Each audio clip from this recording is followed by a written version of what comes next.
ইনকিলাব মঞ্চ যারা করেছে এরা সবাই জুলাইয়ের একদম প্রথম সারির সৈনিক।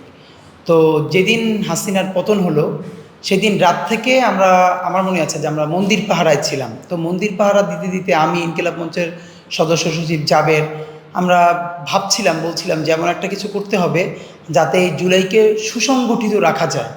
তো এটা প্ল্যান করতে করতে আমাদের 2-3 দিন পরে মনে হলো, আমরা খুব ভাবছিলাম যে অন্তত হাসিনা পতনের পরের 15 দিন বা 1 মাস, সেটা বিএনপি হোক, জামাত ইসলামী হোক, এরপরে ছাত্রদের যে সবাই মিলে শাহবাগ এবং ঢাকার বিভিন্ন পয়েন্ট একদম দিন-রাত 24 ঘন্টা জমায়েত করে রাখবে।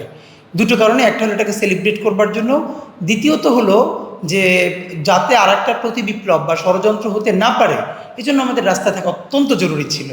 কিন্তু যেটা হলো যে এরপরে সরকার গঠন, আরও বিভিন্ন প্রক্রিয়ার কারণে রাজনৈতিক দলগুলো যে যার মতো করে ব্যস্ত হয়ে গেল, ছাত্র সংগঠনও ব্যস্ত হয়ে গেল বৈষম্য বিরোধী।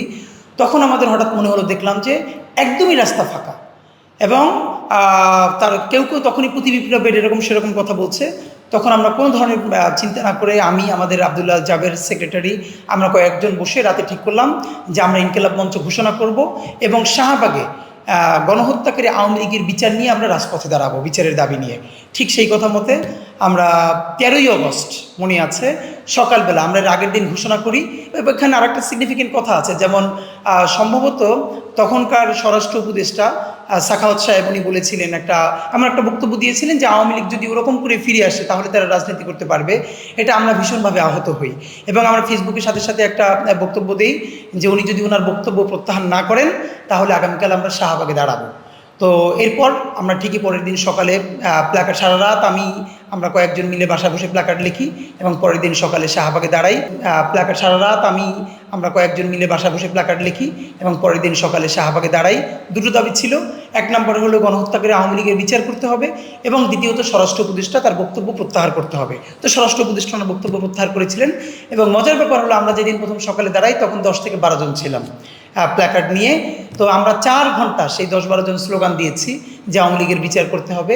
তো এই 4 ঘন্টা পরে দেখলাম এই 10 জনের মিছিলটা ছোট করে 100 জন 150 জন হয়ে গেল এবং সেই মিছিল নিয়ে আমরা রাজু ভাস্কর্যে তারপরে প্রথম দিনের প্রোগ্রাম শেষ করেছিলাম। এভাবে ইনকিলাব মঞ্চ শুরু।